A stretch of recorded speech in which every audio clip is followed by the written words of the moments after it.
Morning everyone. Interesting time on the homestead this morning.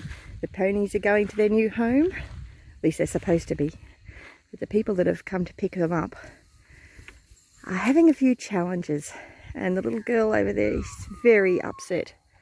She's been running around the paddock very unhappily. And I don't know enough about ponies to be able to help them. I would be doing it very differently.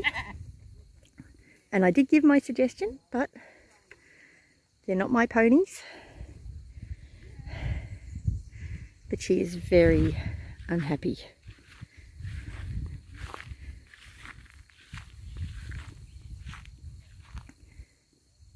Very unhappy.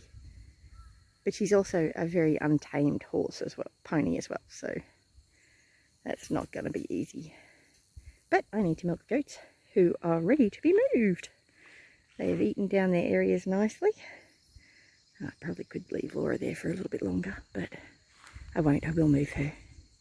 I'm just going to move her down one post and go from there. Let's see how the tummy's going. See if we've got any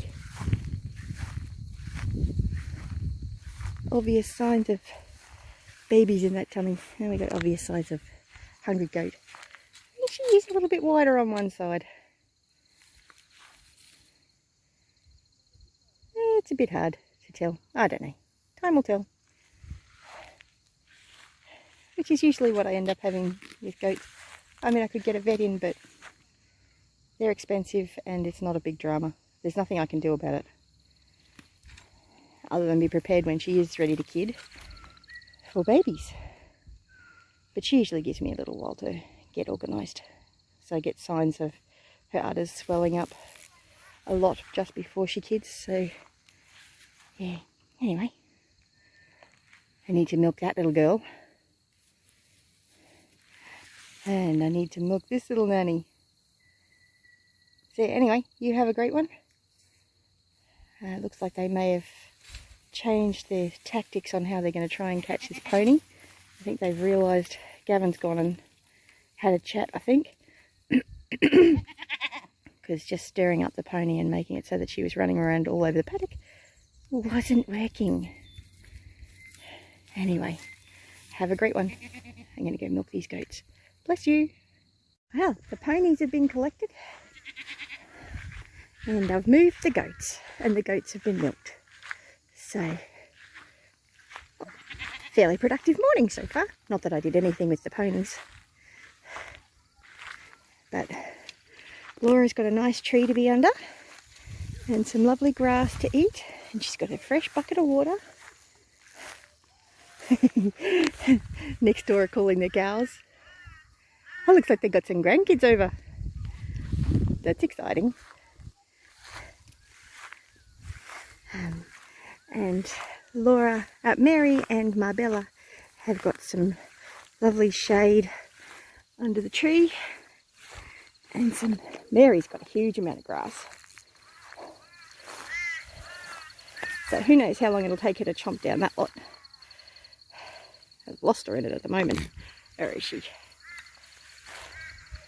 Where is she? Where is she? Where is she? There she is. There's Mary. Happily chomping away at that grass. Marbella's grass isn't quite as long, but she's got plenty there. I'll probably give her a bale of hay to eat. Biscuit of hay. Because there's only a little bit there. But I'll probably move her tonight. And of course, Mary here is eating the grass on the other side of the fence. Because the grass that's hardest to get to is always the tastiest. It always is.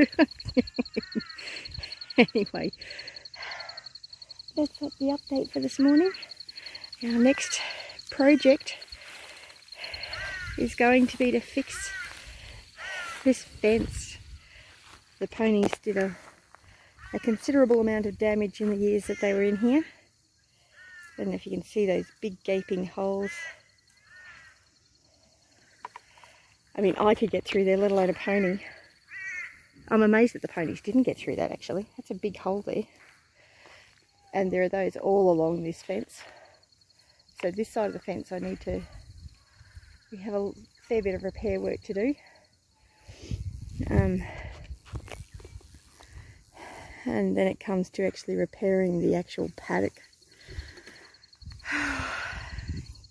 Gavin and I aren't quite decided and in agreement on what we're going to do in there. But the first thing we need to do is actually walk along the fence line and assess it. Assess to see what condition that fence is in, and go from there.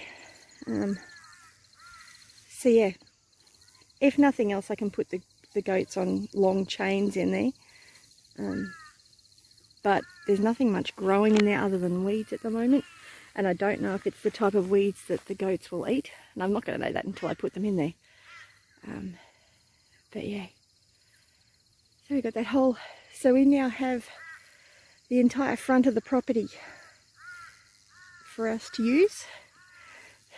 We're still waiting for the horses and the cows to go home, go to their new home out the back, but that's okay.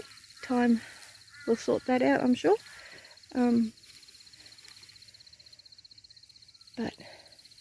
And this area of the property here is actually probably, it's the lowest point in the property here.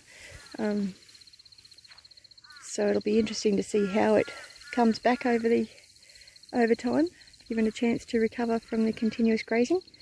But yeah, looking forward to how we go here. But the girls are certainly having fun in here with the grass.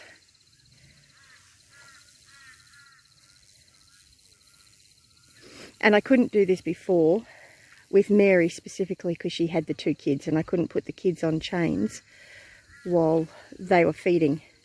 So now that there are no babies, I can just have them on tethers and move them around the property. So it really simplifies things, and these girls are really easy to move on tethers, unlike Davy. Davy was not easy. He was getting quite difficult. He was getting a bit obnoxious. And part of that was probably just his age and the fact that he was on his own and on a tether. He wasn't happy about it. Whereas these girls are quite happy. They can see their friends. And they're happy little girls. Happy girls. Laura and Mary have definitely got more than enough grass there to not need to worry about giving them hay today. And they should have had the bacteria in their stomach adjust to having fresh grass by now. So I shouldn't have to worry about them getting the runs. So that's really good. But if they do get the runs, then I'll just give them some hay. And that'll help give them some roughage along with the fresh grass. But yeah, that's the progress for today with the goats. I'm a lot more calm and relaxed about everything now. I'm less anxious about food for my goats. And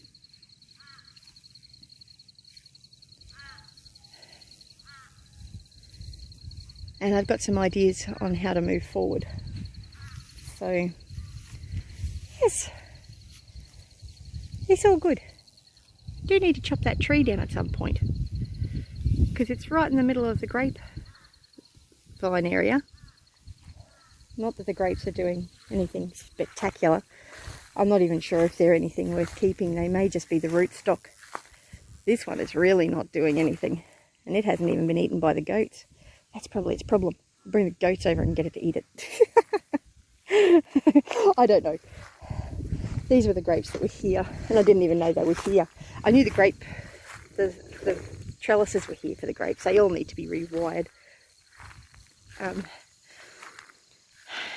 which is probably going to be a reasonably large job. But the goats are going to make it easier so that I can see in there again. And I've already had them clean it up once, so they can clean it up again. The grapevine over there, again, hasn't produced any fruit, but it's growing at least. Although Davy chomped it right back. But I need to go in and strain the goat's milk and put in the fridge. So anyway, have a great one. Bless you. see how long it takes the girls to knock that lot down. Have a great one.